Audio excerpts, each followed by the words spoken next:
Today we're at the best course I've ever played in my life. It's Royal St David's Golf Club in Harlech, North Wales. It's a par 69 championship links course and starts with a tough par 4. So the aim of the round is to break 90, 17 over or better, as I'm still out of form with my game. We hit a great opening shot finding the fairway and are just laying up here with a 5-iron. Playing conservative on the opening hole. We have a pitch around 40 yards, which nearly drops. Oh, and it hit a flag. Nearly slam dunked it for a birdie.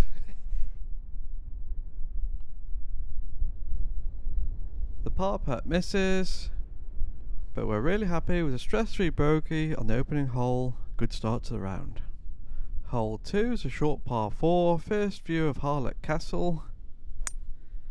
And it's not often you can line up with a castle turret for your tee shot. And we're in play on the right side of the fairway, happy with that one. Going with the 7-iron here just to get it over the bunkers. My strategy for this game was just to stay out the bunkers all day, and we hit this one long, but we're not in the bunker. A tough 65-foot putt from the fringe doesn't go that well. We have a 15-footer for par. Slides by to the left. We have a knee knocker coming back. 4-footer. And the putt drops. We card another bogey and move on. Hole 3, stroke index 2, hardest hole on the front 9, long par 4. Right into the teeth of the wind here. And we missed the fairway to the right. Just a 7-iron out of this rough. Back to the fairway was okay. And here's the first time I'll talk about it, the wind. I was aiming for the left side of the green and the wind just totally took it to the right. And you can see the flag, all the flags are tied up on this day, so yeah, of all the days I chose a really windy one to play here.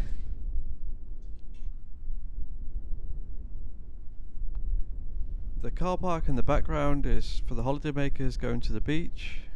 They're all walking through the sand dunes, and we card a double bogey on that tough hole, which was basically playing as a par 5 for me.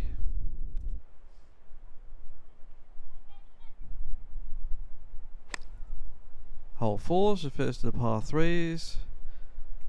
Going with a 5-iron, and we missed the green to the right and end up in this sandy waste area. That's what it's classed as.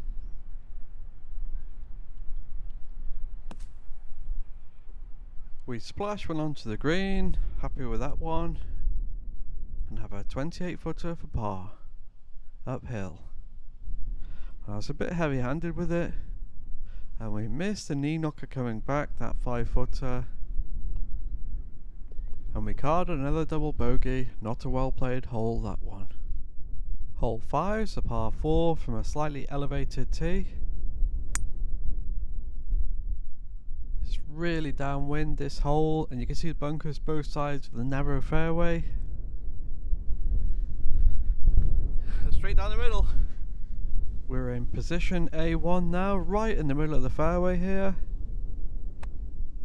Really downwind, so just a smooth 9-iron. I barely touched this 9-iron and it went right on line. And we find the heart of the green, so it's a birdie putt coming up. Coming back is a 20-footer. And the putt drops, really happy with that. We got a nice birdie to stabilise the round, happy days. Hole 6 is a par 4, downwind again. And we're flying now, hitting this forward really well. Goes nearly 230 yards, and yeah, look at the fairway bunkers you have to avoid. That's why I'm hitting the fairway wood. So we're in prime position again, just in the first cut to the right. Just a flick into the green here, clubbing down, but unfortunately this was hit slightly thin, missed the green long.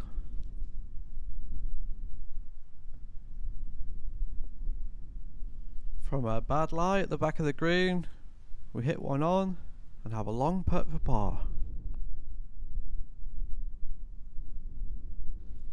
Stop short,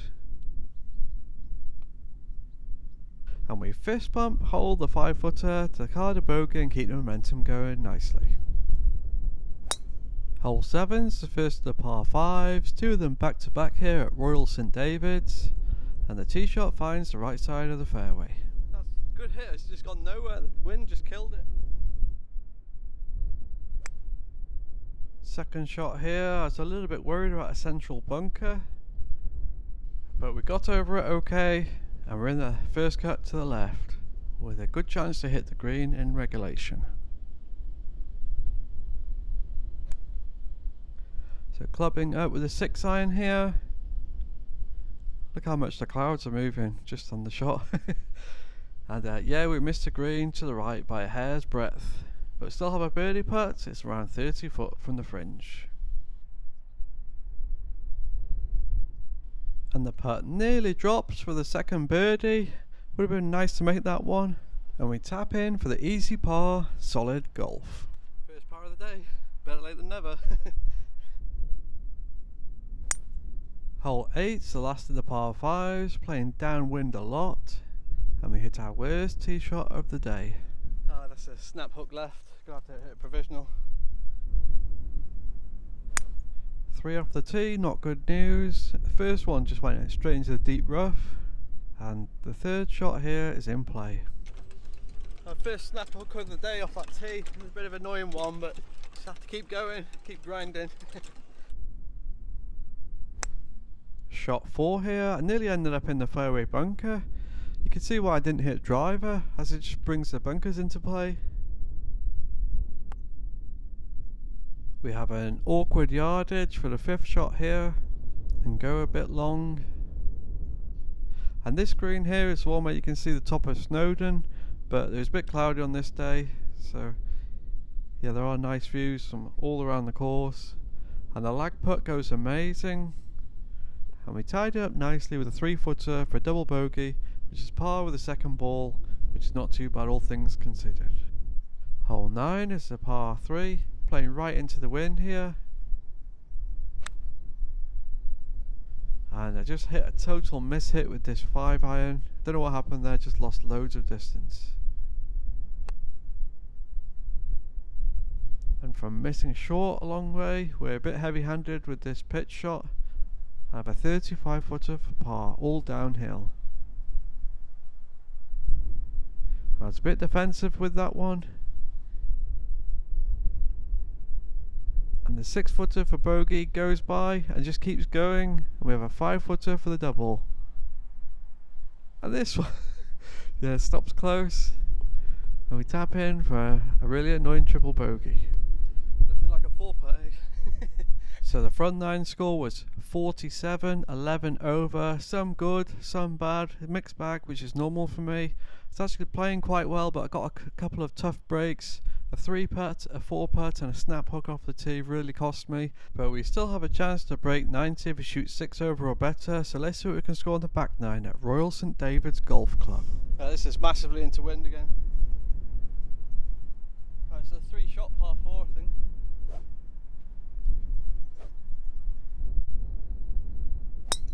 The back 9 starts with a stroke index 1 hole, right into the teeth of the wind, and we're in play on the left side of the fairway. Second shot here is just a layup, no chance of reaching.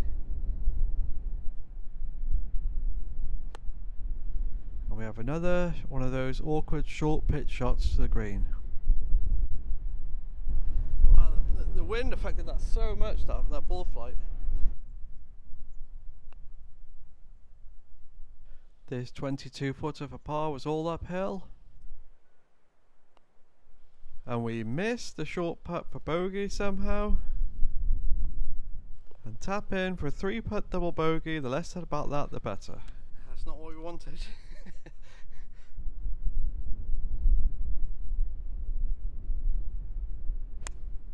Hole 11's a short and simple par 3. Stroke index 18, easiest hole on the course. And we club up with the 6-iron. The tee shot finds the green. That was massively into wind, by the way. Putting for birdie here. Haven't said that for a while. The around 30-footer stops close, and we tap in for the easy par and move on. I probably shouldn't be hitting driver here, but I'm going to anyway. Hole 12 is an amazing par 4 from an elevated tee. I just love the views from the tee box here of the castle. We had our best tee shot of the day. Oh, what a hit, middle of the fairway, lovely.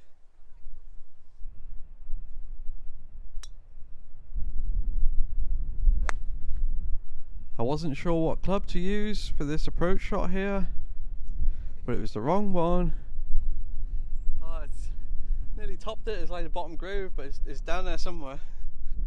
As we thin one straight through the back of the green. We end up in some thick rough. Tricky shot here.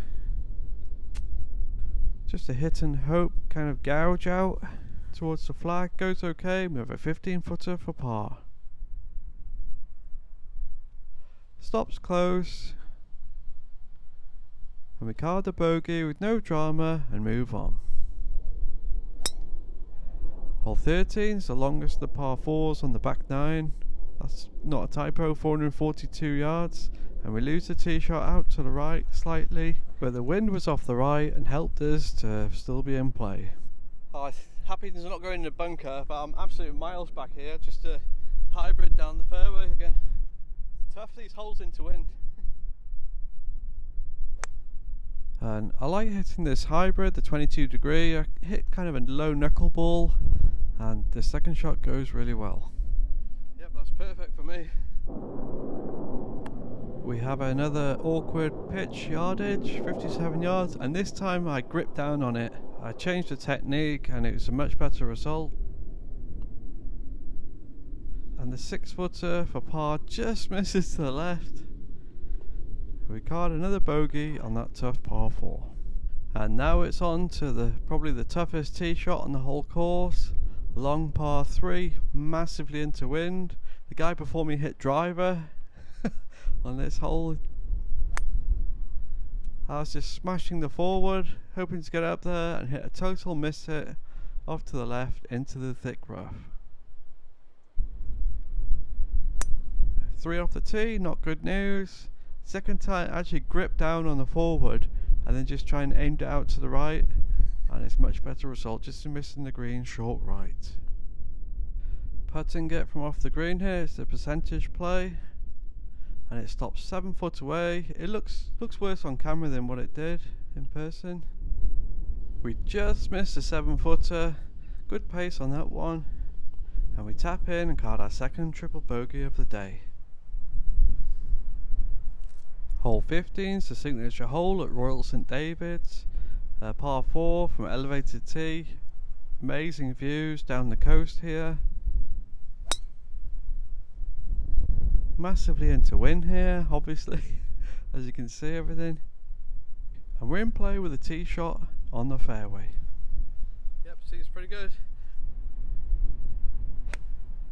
Just hitting a low 5-iron here. The fairway narrows, it pinches in, it does, ahead. Playing this as a 3-shotter. And this pitching wedge, I wanted the wind to knock it down out of the sky, but it went a bit long. We have a 35-footer for par.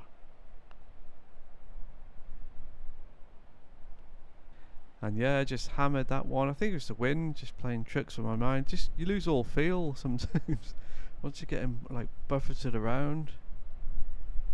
And we card a double bogey, but I'm still smiling after that, playing that really good hole. And here's the sand dunes at the back of the 16th tee box.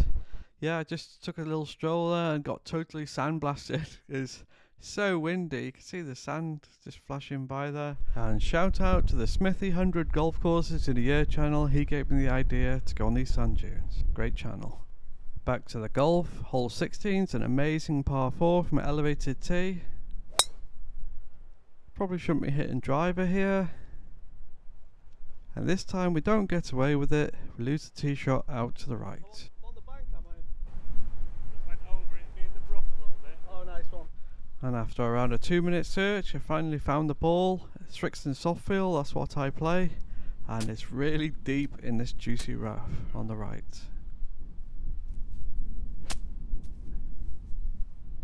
Another ball came out. What's going on? And golf's a funny old game. What's going on? This rough's so thick.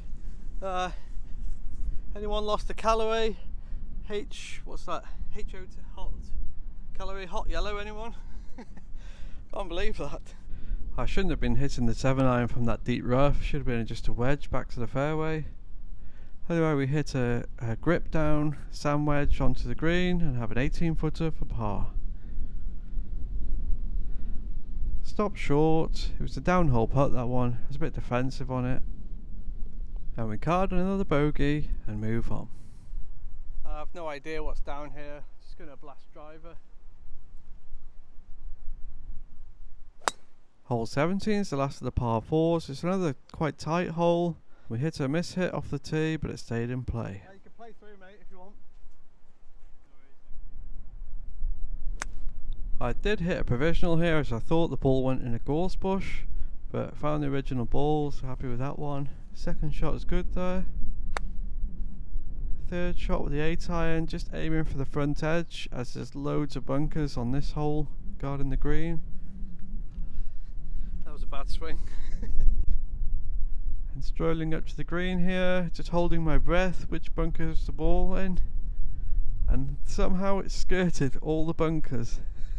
Definitely used one of my 9 lives there. We chip one on, that goes okay, and have a 10-footer for bogey. That just misses, ends up behind the hole, and we tap in for the double bogey. Probably got what I deserved after that poor tee shot. And moving on to the final hole, a very picturesque par 3. It was guarded by loads of bunkers at the front and the middle, so I decided to hit the hybrid, going for the back edge. It was hit right on line. Happy with that shot. No drama on the last hole, hopefully. Don't want to be in one of those big bunkers. You get a snowman or something after that. Yeah, the ball's on the back edge of the green, not too bad. Putting from off the green here, it's a percentage play. Don't want to duff a chip in front of the clubhouse. And this shot goes amazing for me. Ends up 2 foot away. I'll take that all day long. And we tap in for the easy par on the final hole. Nice end to the round, that. For a final score of 92, 23 over. I was trying to get to 17 over or better and didn't really get close. My strategy of trying to stay out of the bunkers worked really well. Didn't go in one bunker all day. I just didn't putt that well, but sometimes that's the way things go, apart from that nice birdie on hole 5. When I arrived and got out of the car in the car park, and felt the wind. I was like, oh no, what have I done? This could go really badly. Because I knew the course was a tough one. So overall 92, I would have taken that in a heartbeat. And going in the bunkers or the deep rough multiple times is a recipe for disaster if you're looking to score well, as I am sure many people have found out playing this course. Overall then, this is the best course I've ever played so far in my life. It's just immaculate. All the tee boxes are lovely. It's amazing to play with a castle hanging over you. It's like a kind of fairy tale situation, magical. The turf was springy, it's links turf. I'm sure it drains well in the winter, so it's playable all year round. The front nine's kind of flat, but the back nine kind of goes through the dunes, so you've got a lot of elevated tee boxes. And yeah, it's just a great place to play. And there's the layout. The wind actually, it swings around on loads of different holes. So on any different day with a different wind direction, the course can play completely different. Gives a lot of variety to the rounds. Here's the map of the location where it is in Wales. And Royal St David's is, I think it's voted the second best course in Wales behind Royal Porthcawl. And if you read some of the reviews online, many people give glowing reviews, and it's funny, you see a couple of negative reviews and you can tell they've had a hard day on the links. They've been in the bunkers and the rough. This was the first round that I used the Pro Visualizer website to map out some yardages, do some research before I visited, and it was great. It's not a course you can just turn up and blast driver on every par 4, so I had all my clubs for the front nine all ready. It was driver, forward, and then hybrid or a 5-iron for the 4th hole and so on. And yeah, it really helped me on the day to play better tee to green. At the end of the day, I was happy that the weather wasn't perfect without a breath of wind in the air, as it's good to test yourself on tougher setups like this. Obviously my greening regulations were way down on my normal averages, but it's the kind of course that your score just becomes irrelevant and you just enjoy the game that is golf that we all love to play. So thanks for watching, hope you enjoyed the video. I enjoy playing and making it, and see you on the next one, signing off with some B-roll footage.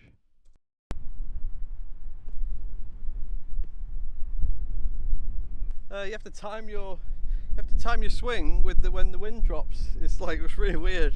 It's like really gusty, and then when it stops gusting, you got like a split second, couple of seconds to hit your shot.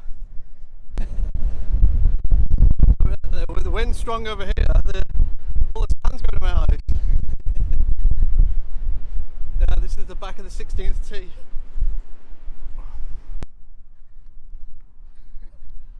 Yeah, another fairway hit.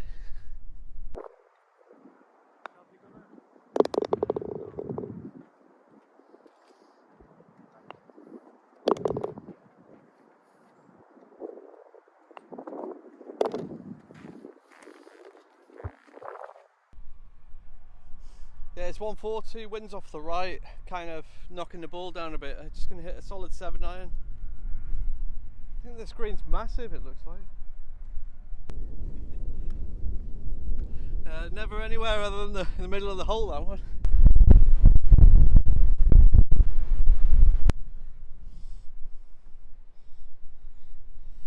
There's the Pro V1. Happy 21st, Jack.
I'm not going to chip out sideways, I'm just going to go for the green with a 7-iron.